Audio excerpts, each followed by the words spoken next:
Hayata dair püf noktalar kanalıma hoş geldiniz. Bugün sizlere orkidelerde en çok sorulan sorulardan orkide nasıl sulanması gerektiğinden bahsedeceğim. Doğru orkide sulama yöntemlerini ve sağlıklı kökler elde etmek için orkideyi hangi yöntemle sulamamız gerektiğini size detaylarıyla anlatmaya çalışacağım. Özellikle orkidelerimizde bol çiçek vermesi için, yapraklar çıkarması için ve durmadan aktif köklere sahip olabilmesi için mutlaka doğru sulama çok önemlidir. Orkidelerimizde özellikle yapmış olduğumuz yanlış sulamalardan dolayı sıklıkla karşılaştığımız kök çürümesi ve buna bağlı olarak mantar hastalıkları oluşabiliyor. Bütün bu problemlerden kurtulmak için sizlere doğru orkide sulama yöntemlerini 3 önemli püf noktada anlatacağım. Birinci önemli püf noktamız öncelikle orkidemizin suya ihtiyacının olup olmadığını mutlaka kontrol etmemiz gerekiyor. Bu da yine en sık yapılan hatalardan bir tanesi. Orkide sulamada kesinlikle gün olarak ya da ay olarak yapmıyoruz. Eğer orkidelerimizi sulayacaksak yapmamız gereken birinci işlem mutlaka saksının içindeki köklerine bakmak. Saksının içindeki köklere bakarak orkidenin suya ihtiyacının olup olmadığını anlayabiliriz. Özellikle hava köklerine bakmıyoruz. Çünkü bu da yine yapılan yanlışlardan bir tanesi. Saksının üzerindeki bakın gördüğünüz hava kökleri zaten genel olarak beyaz renkte olmaktadır. Şu anda elimde görmüş olduğunuz orkidemin bakın dıştan görünen kökleri beyaz ve gri renginde. Eğer orkidelerinizin kökleri bu şekilde beyaz görünüyorsa bu orkidenizin suya ihtiyacının olduğunu gösterir. Ama eğer orkideleriniz bu şekilde beyaz değil de açık koyu yeşil renginde ise bu ise orkidenin zaten yeterince suyu olduğunu gösterir. Yani beyaz ise suluyoruz, yeşil ise sulamaya gerek yoktur. Bu da yine orkidemizde bize kolaylık sağlayan bir önemli püf noktadır.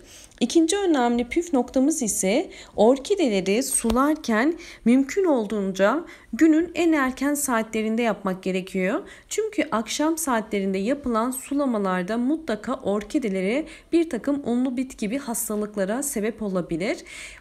Sizlere tavsiyem öğlen sıcağından önce yani sabah saatlerinde eğer sulama yapar iseniz akşama kadar orkide kökleri yeterince ışık alacağı için ve saksının içerisindeki suyu rahatlıkla emecektir ve bu da orkidemizin daha sağlıklı kökler çıkarmasına yardımcı olacaktır. Sulamayı yaptıktan sonra mutlaka pencereyi üstten açarak orkidelerinizin gün içerisinde bol ışık almasını ve hava almasına yardımcı olun. Bu da yine orkidelerimizin köklerinin yeterince suyu çekmesine yardımcı olacaktır. Şimdi iki farklı suyum var. Muz kabuğu suyu ve normal arıtma suyu. Sizlere tavsiyem kesinlikle orkidelerinizi sularken normal arıtma suyuyla sulayın ama çeşme suyuyla sulamayın. Çünkü çeşme suyunda daha çok klor olduğu için orkide gelişimine fayda sağlamayabilir. Orkide sulama yöntemlerinden birincisi daldırma yöntemiyle sulama. Bu yöntemde sulama yaparken dikkat etmemiz gereken en fazla 5 dakika bu suyun içerisinde bekletmek. Eğer 5 dakikadan fazla bu şekilde bekletirseniz orkide maalesef toprağa çok fazla su çekecektir. Ve saksı dışından kökler beyaz görünse de saksının ortasında fazla nem olacağı için bu da köklerde çürümeye sebep olacaktır. Bakın bu şekilde bekletince yavaş yavaş kökler yeşile dönüyor ve bu da orkidemizin yavaş yavaş su ihtiyacını aldığını bize gösteriyor. Bu yöntem çok sık kullanılan bir yöntem olduğu için sizlere gösterdim. Fakat sizlere tavsiye edeceğim en önemli ikinci yöntem.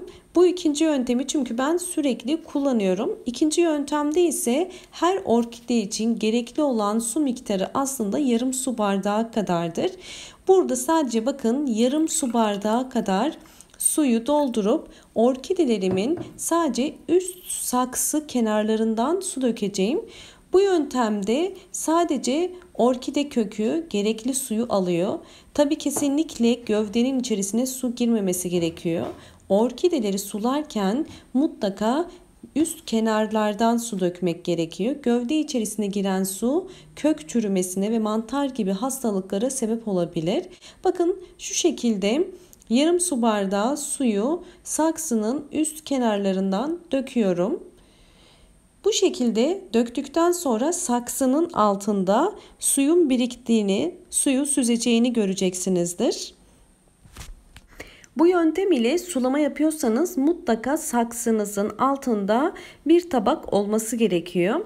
Bu tabağın içinde biriken suyu orkide akşama kadar yavaş yavaş çekecektir ve böylelikle sadece orkide kökleri ihtiyacı olan suyu alacaktır ve fazla su almamış olacaktır. Ben orkidelerimi sürekli bu şekilde suluyorum.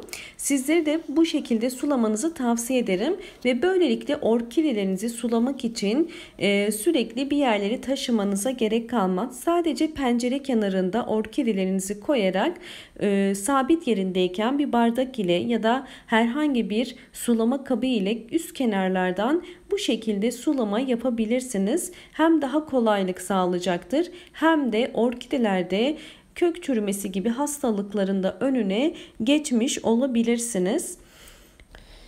Daldırma yöntemiyle suladığım orkidem 5 dakika bekledi ve en fazla 5 dakika demiştik. Şimdi suyunun süzülmesi için bir tabağa koyacağım. Orkide sulamada gübre nasıl verilir? Bunu da hemen kısa bir şekilde göstermek istiyorum. Muz kabuğu suyunun yapılışını daha önce sizlere göstermiştim.